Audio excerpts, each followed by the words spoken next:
विशाल चीते का आतंक और सफेद बाघ, जानवर बचाओ। जंगल का राजा एक सफेद बाघ था जिसका नाम सिम्बा था। सिम्बा अपने जानवरों से बहुत प्यार करता था। सिम्बा जानवरों की रक्षा करने में खुद के जान की बाजी लगाता था। इसीलिए जानवर भी सिम्बा के राज्य में बड़े खुश थे। जानवर खुशी से मिलजुल कर रहते थे। पर एक दिन उस जंगल में एक चीता आता है। वो जानवरों का बेरहमी से शिकार करके उन्हें मारने लगता है। जब ये बात सिम्बा को पता चलती है तो वो गुस्से में आ जाता है। उस चीता की इतनी हिम्मत कि वो मेरे जानवरों को मारे। उस चीता को मैं छोड़ूंगा नहीं। सिम्बा गुस्से से चीता के पास जाता है और उसे मारने लगता है। तब चीता खुद की जान बचाने के लिए सिम्बा के सामने गिड़गिड़ाने लगता है। सिम्बा, मुझे माफ कर दो, छोड़ दो मुझे। आज के बाद ऐसा कुछ नहीं करूंगा। मैं तुझे छोड़ तो दूंगा, पर ये जंगल तुझे छोड़कर जाना होगा। चीता जंगल छोड़कर जाने से मना करता है। तब सिम्बा उसे मार मार कर जंगल से बाहर निकाल देता है। चीता के जाने से सारे जानवर बहुत खुश हो जाते हैं, पर चीता अपने इस अपमान से बौखला जाता है। मेरे माफी मांगने के बाद भी सिम्बा को मुझ पर रहम नहीं आया। वो सिम्बा का बच्चा मुझे जंगल से कैसे बाहर निकाल सकता है? मैं मेरे इस अपमान का बदला सिम्बा से लेकर रहूंगा। चीता बदले की आग में जलते हुए दर दर भटकते रहता है। ऐसे ही कुछ दिन बीत जाते हैं। एक दिन चीता एक जंगल से जा रहा था कि तभी उसे एक भालू तपस्या करते हुए दिखाई देता है। तब वो मन में सोचता है, लगता है ये भालू एक तपस्वी है। इसके पास जरूर जादुई शक्तियां होगी। अब मैं इसे डरा धमकाकर जादुई शक्तियां हासिल कर लूंगा।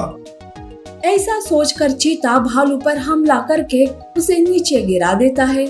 चीता भालू के ऊपर पैर रखकर कहता है, देख भालू, मुझे जादुई शक्तियों से ताकतवर बना, नहीं तो मैं तुम्हें जान से मार दूंगा। नहीं नहीं चीते, मुझे मत मारो। तुझे जो चाहिए वो मैं देने के लिए तैयार हूं। मुझे ऐसा विशाल बना जिसकी बराबरी कोई ना कर सके। मेरी ताकत के सामने सारे कमजोर पड़ जाए। ऐसी जादुई शक्ति दे मुझे। भालू अपनी जान बचाने के लिए जादुई शक्ति से चीता को एक विशाल चीता में बदल देता है। अपना बदला हुआ रूप देखकर चीता खुशी से हंसने लगता है। वो सिम्बा के जंगल आता है, पर वो सामने आकर सिम्बा को मारता नहीं, बल्कि सिम्बा को दुख देने के बारे में सोचता है। सिम्बा को आसान मौत नहीं दूंगा। उसे जानवरों से बहुत प्यार है ना, इसलिए पहले उन्हें ही मारता हूँ। अपने जानवरों को मरा देखकर वो आधा तो ऐसे ही मर जाएगा। विशाल चीता रात के अंधेरे में आकर जानवरों का शिकार करने लगता है। ऐसे में जानवर धीरे धीरे गायब होने लगते हैं। एक दिन सारे जानवर सिम्बा के पास आते हैं और उसे जानवर गायब होने की बात बता देते हैं। तब सिम्बा कहता है, सबसे पहले हमें दुश्मन का पता लगाना होगा, तभी तो हम उसे मार पाएंगे। इसलिए आज हम सब मिलकर जंगल में पहरा देंगे और उस दुश्मन को ढूंढ निकालेंगे। रात के समय सारे जानवर मिलकर पहरा देते हैं। तभी हिरन विशाल चीते को देख लेती है। उसका ये विशाल रूप देखकर वो चकित हो जाती है। हिरन तुरंत सिम्बा के पास आती है और कहती है, महाराज, उसका विशाल रूप, उसके बड़े बड़े पैर, मैं तो पल भर के लिए निशब्द हो गई थी। महाराज, वो कोई और नहीं बल्कि वो वही चीता है। वो विशाल बनकर जंगल आया है और वही जानवरों को मार रहा है। इसका मतलब हम उसकी ताकत का मुकाबला नहीं कर पाएंगे। उसे अब ताकत से नहीं बल्कि अपनी एकता और चालाकी से मारना होगा। सिम्बा विशाल चीते को मारने का प्लान बना रहा था। थोड़ी देर के बाद वो सारे जानवरों को कुछ बताता है। तब सारे जानवर खुश हो जाते हैं और वहां से चले जाते हैं। दूसरे दिन विशाल चीता वापस जंगल आता है। विशाल चीता हिरन को देख लेता है। हिरन भी उसे देख लेती है और वो वहाँ से भागने लगती है। हिरन भागते भागते एक जगह पर रुक जाती है।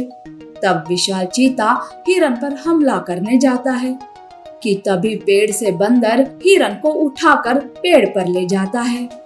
विशाल चीता का हमला चूक जाता है और वो गड्ढे में गिर जाता है। ये तो सिम्बा का ही प्लान था, जिससे विशाल चीता समझ नहीं पाता है। उस गड्ढे में पहले से ही सूखी लकड़ियां पड़ी थी। तब सिम्बा जल्दी से आकर वहाँ आग लगा देता है और उस आग में विशाल चीता तड़प तड़प कर मर जाता है। सच्ची माँ और सच्चा प्यार।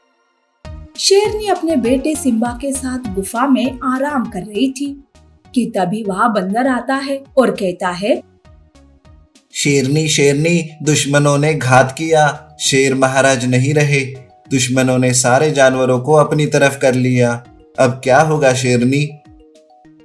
दरअसल शेर के दुश्मन थे 2 बाघ। बंदर बहुत डरा हुआ था। शेरनी को बस अब सिम्बा की चिंता लग जाती है। सिम्बा पिता के मर जाने से रोने लगता है। तब शेरनी कहती है, रो मत बेटा, तुम्हारे पिता नहीं रहे तो क्या हुआ, मैं हूं ना तुम्हारी माँ। मैं अपनी जान पर खेल जाऊंगी, पर मैं तुम्हें कुछ नहीं होने दूंगी। शेरनी सिम्बा को शांत करती है। तब तक गुफा के बाहर वो दोनों बाघ आ जाते हैं। तब एक बाघ जोर जोर से चिल्लाते हुए कहता है, शेरनी, खेल खत्म हो चुका है अब तेरा। तेरे पास मेरा गुलाम बनने के अलावा कोई रास्ता नहीं है। तू चुपचाप बाहर आ जा। बाघ बार बार शेरनी को गुफा के बाहर आने के लिए कहता है, पर शेरनी बाहर नहीं आती। तब उन्हें बहुत गुस्सा आता है और वो गुस्से में गुफा को आग लगा देते हैं। आग को देखकर बंदर और सिम्बा डर जाते हैं। तब शेरनी कहती है, बंदर सिम्बा डरो मत, शायद महाराज को पहले से ही खतरे का आभास हो गया था, इसीलिए उन्होंने एक गुप्त दरवाजा बनाया था। चलो हम उस दरवाजे से बाहर निकलते हैं। गुफा के पिछले हिस्से में एक गुप्त दरवाजा बना था, जिसे खोलकर वो तीनों दरवाजे से गुफा के बाहर निकल आते हैं। शेरनी सिम्बा को संभालते हुए बंदर के साथ जंगल छोड़कर भाग जाती है। इधर दोनों बाघों को लगता है कि शेरनी मर गई। शेरनी और उसका बच्चा जलकर खाक हो गया, हमारे दुश्मन मारे गए। दोनों बाघ जंगल के राजा बन जाते हैं। इधर शेरनी भागते हुए दूसरे जंगल आती है। भागते भागते वो थक गए थे, तो सिम्बा भूख प्यास से व्याकुल हो जाता है। उसे तो तेज बुखार भी हो जाता है। वो तीनों एक पेड़ के नीचे रुक जाते हैं। तब सिम्बा शेरनी से कहता है, माँ, मुझे अच्छा नहीं लग रहा है माँ, पता नहीं अजीब सा महसूस हो रहा है, मेरा बदन तप रहा है माँ, लगता है अब मैं मर जाऊंगा, माँ मुझे बचा लो माँ। बेटा ऐसा नहीं कहते, मैं हूं ना, मैं तुम्हें कुछ नहीं होने दूंगी।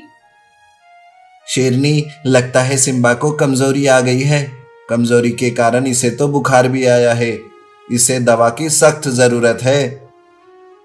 नया जंगल। शेरनी को कुछ समझ नहीं आता कि वो किससे मदद मांगे। तब बंदर जंगल में वैद्य को ढूंढने जाता है, तो शेरनी आते जाते जानवरों से मदद मांगती है। तभी वहीं से गुजर रही हिरनी शेरनी से कहती है, कहाँ से आई है रे तू? अभी तुझे बचाएंगे तो कल जाकर तुम माँ बेटे हमारा ही शिकार करोगे। इससे अच्छा है कि तुम ऐसे ही मर जाओ। नहीं नहीं, ऐसा मत कहो, कम से कम मेरे छोटे बच्चे पर तो दया करो। मेरी दुनिया है मेरा बच्चा, इसे बचाने में मेरी मदद करो। मैं आप सबसे वादा करती हूँ कि हम आपको कुछ नहीं करेंगे। शेरनी आते जाते जानवरों के सामने गिड़गिड़ाती है, पर वो सारे मदद न करके वहां से चले जाते हैं। इसी बीच सिम्बा बेहोश हो जाता है। सिम्बा को जगाने की शेरनी बहुत कोशिश करती है, पर कुछ नहीं होता। भगवान, पहले ही मेरी दुनिया उजड़ गई है। अब मेरे बेटे को मुझसे मत छीन। मैं मेरे बेटे के बगैर नहीं जी पाऊंगी। चाहे तो मेरी जान ले ले, पर मेरे बेटे को बचा ले भगवान। शेरनी रो रही थी कि तभी वहां बंदर उल्लू वेद को लेकर आता है। उल्लू सिम्बा को देखता है और उसे दवा देता है। कुछ ही क्षणों में सिम्बा को होश आता है। तब शेरनी वेद का धन्यवाद करती है। आपकी वजह से मेरा बेटा बच गया। आप मेरे लिए भगवान हो। मैं आपका ये उपकार कभी नहीं भूलूंगी। उल्लू वेद वहां से चला जाता है। बंदर सिम्बा के लिए भोजन और पानी का बंदोबस्त करता है। सिम्बा को अच्छा लगने लगता है। तब जाके शेरनी के जान में जान आती है। शेरनी बंदर से कहती है, बंदर, आज से हम इसी जंगल में अपनी पहचान छुपा कर रहेंगे। मैं सिम्बा को ऐसे तैयार करूंगी ताकि वो बड़ा होने के बाद उन बाघों का सामना करके अपने पिता के मौत का बदला ले सके। उस दिन से शेरनी सिम्बा और बंदर के साथ उसी जंगल में रहने लगती है। सिम्बा को शेरनी अच्छे से तैयार करती है। सिम्बा को भी शेरनी की तकलीफ उसकी कोशिश पता थी, इसीलिए वो भी अपनी माँ की हर बात मानता था। ऐसे ही कुछ साल बीत जाते हैं। सिम्बा बड़ा हो चुका था। सिम्बा बड़ा होकर जंगल वापस आता है और दोनों बाघों से मुकाबला कर कर उन्हें जान से मार देता है। इस तरह से शेरनी ने अपनी ममता से सिम्बा को पाला पोसा और सिम्बा ने अपने पिता के मौत का बदला बाघों से ले लिया।